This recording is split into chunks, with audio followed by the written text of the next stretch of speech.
മത്തായിയുടെ സുവിശേഷം അധ്യായം 20. മുന്തിരിത്തോട്ടത്തിലെ ജോലിക്കാർ. സ്വർഗരാജ്യം തന്റെ മുന്തിരിത്തോട്ടത്തിലേക്ക് ജോലിക്കാരെ വിളിക്കാൻ അതിരാവിലെ പുറപ്പെട്ട വീട്ടുടമസ്ഥന് സദൃശ്യം. ദിവസം 1 ദനാറ വീതം വേതനം നൽകാമെന്ന കരാറിൽ അവൻ അവരെ മുന്തിരിത്തോട്ടത്തിലേക്ക് അയച്ചു. 3-ാം മണിക്കൂറിൽ അവൻ പുറത്തേക്കിറങ്ങിയപ്പോൾ ചിലർ ചന്തസ്ഥലത്ത് അലസരായി നിൽക്കുന്നത് കണ്ട് അവരോട് പറഞ്ഞു, നിങ്ങളും മുന്തിരിത്തോട്ടത്തിലേക്ക് ചെല്ലുവിൻ. ന്യായമായ വേതനം നിങ്ങൾക്കു ഞാൻ തരാം. അവരും മുന്തിരിത്തോട്ടത്തിലേക്ക് പോയി. 6-ാം മണിക്കൂറിലും 9-ാം മണിക്കൂറിലും പുറത്തേക്കിറങ്ങിയപ്പോഴും അവൻ ഇതുപോലെ തന്നെ ചെയ്തു.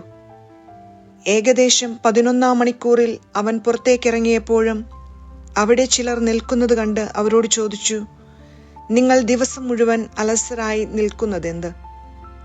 ഞങ്ങളെ ആരും വേലയ്ക്ക് വിളിക്കാത്തതുകൊണ്ട് എന്നവർ മറുപടി നൽകി. അവൻ പറഞ്ഞു, നിങ്ങളും മുന്തിരിത്തോട്ടത്തിലേക്ക് ചെല്ലുവിൻ.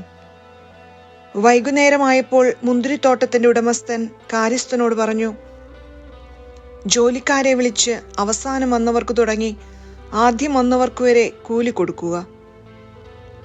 11-ാം മണിക്കൂറിൽ വന്നവർക്ക് ഓരോ ധനാറ ലഭിച്ചു. തങ്ങൾക്ക് കൂടുതൽ ലഭിക്കുമെന്ന് ആദ്യം വന്നവർ വിചാരിച്ചു. എന്നാൽ അവർക്കും ഓരോ ധനാറ തന്നെ കിട്ടി. അത് വാങ്ങുമ്പോൾ അവർ വീട്ടുടമസ്ഥനെതിരെ പിറുപിറുത്തു.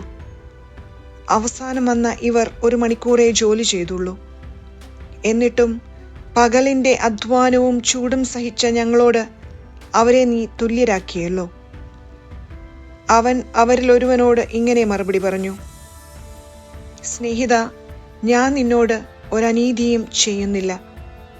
1 ദനാറയ്ക്കല്ലേ നീ എന്നോട് സമ്മതിച്ചിരുന്നത്? നിനക്ക് അവകാശപ്പെട്ടത് വാങ്ങിക്കൊണ്ട് പോയിക്കൊള്ളുക. അവസാനം വന്ന ഇവനും നിനക്ക് നൽകിയതുപോലെ തന്നെ കൊടുക്കാനാണ് എനിക്കിഷ്ടം.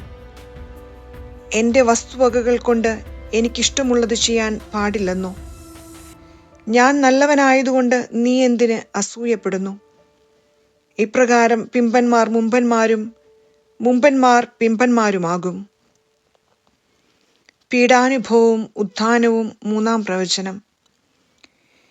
യേശു തന്റെ 12 പേരെ മാത്രം കൂട്ടിക്കൊണ്ട് ജെറുസലേമിലേക്ക് യാത്ര ചെയ്യുമ്പോൾ വഴിയിൽ വെച്ച് അരുളി ചെയ്തു, ഇതാ നമ്മൾ ജെറുസലേമിലേക്ക് പോകുന്നു. മനുഷ്യപുത്രൻ പ്രധാന പുരോഹിതന്മാർക്കും നിയമജ്ഞന്മാർക്കും ഏൽപ്പിക്കപ്പെടും. അവർ അവനെ മരണത്തിന് വിധിക്കുകയും വിജാതീയർക്ക് ഏൽപ്പിച്ചു കൊടുക്കുകയും ചെയ്യും. അവർ അവനെ പരിഹസിക്കുകയും പ്രഹരിക്കുകയും ക്രൂശിക്കുകയും ചെയ്യും. എന്നാൽ 3-ാം ദിവസം അവൻ ഉയിർപ്പിക്കപ്പെടും. സെബദീപുത്രന്മാരുടെ അഭ്യർത്ഥന. അപ്പോൾ സെബദീപുത്രന്മാരുടെ മാതാവ് തന്റെ പുത്രന്മാരോടുകൂടെ വന്ന് അവന്റെ മുമ്പിൽ യാചനാപൂർവം പ്രണമിച്ചു.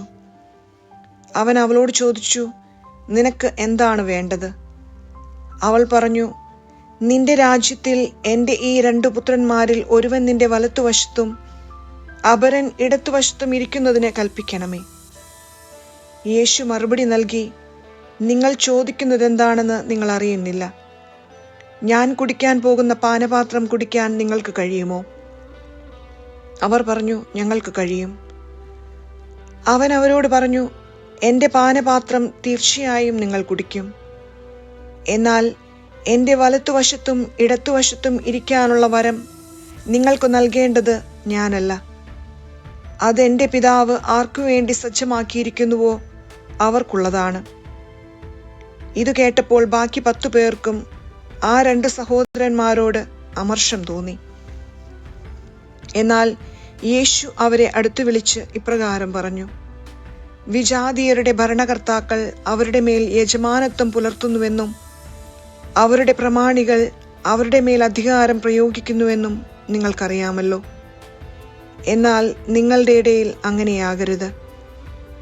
നിങ്ങളിൽ വലിയവനാകാൻ ആഗ്രഹിക്കുന്നവൻ നിങ്ങളുടെ ശുശ്രൂഷകനും നിങ്ങളിൽ ഒന്നാമനാകാൻ ആഗ്രഹിക്കുന്നവൻ നിങ്ങളുടെ ദാസനുമായിരിക്കണം. ശുശ്രൂഷിക്കപ്പെടാനല്ല, ശുശ്രൂഷിക്കാനും അനേകരുടെ മോചനദ്രവ്യമായി സ്വജീവൻ കൊടുക്കാനും മനുഷ്യപുത്രൻ വന്നിരിക്കുന്നതുപോലെ തന്നെ. അന്ധന്മാർക്കു കാഴ്ച. അവൻ ജെറീക്കോയിൽ നിന്ന് യാത്ര പുറപ്പെട്ടപ്പോൾ ഒരു വലിയ ജനക്കൂട്ടം അവനെ അനുഗമിച്ചു. യേശു ആ വഴി കടന്നുപോകുന്നെന്ന് കേട്ടപ്പോൾ വഴിയരികിലിരുന്ന 2 അന്ധന്മാർ ഉച്ചത്തിൽ നിലവിളിച്ചു, കർത്താവേ, ദാവീദിന്റെ പുത്രാ, ഞങ്ങളിൽ കനിയണമേ. മിണ്ടാതിരിക്കാൻ പറഞ്ഞുകൊണ്ട് ജനക്കൂട്ടം അവരെ ശാസിച്ചു. അവരാകട്ടെ, കർത്താവേ, ദാവീദിന്റെ പുത്രാ, ഞങ്ങളിൽ കനിയണമേ എന്ന് കൂടുതൽ ഉച്ചത്തിൽ നിലവിളിച്ചു പറഞ്ഞു. യേശു അവിടെ നിന്ന് അവരെ വിളിച്ചു ചോദിച്ചു, ഞാൻ നിങ്ങൾക്ക് എന്തു ചെയ്യണമെന്നാണ് നിങ്ങൾ ആഗ്രഹിക്കുന്നത്? അവർ പറഞ്ഞു, കർത്താവേ, ഞങ്ങൾക്ക് കണ്ണുകൾ തുറന്നു കിട്ടണം. യേശു ഉള്ളലിഞ്ഞ് അവരുടെ കണ്ണുകളിൽ സ്പർശിച്ചു. തൽക്ഷണം അവർക്ക് കാഴ്ച കിട്ടി. അവരും അവനെ അനുഗമിച്ചു.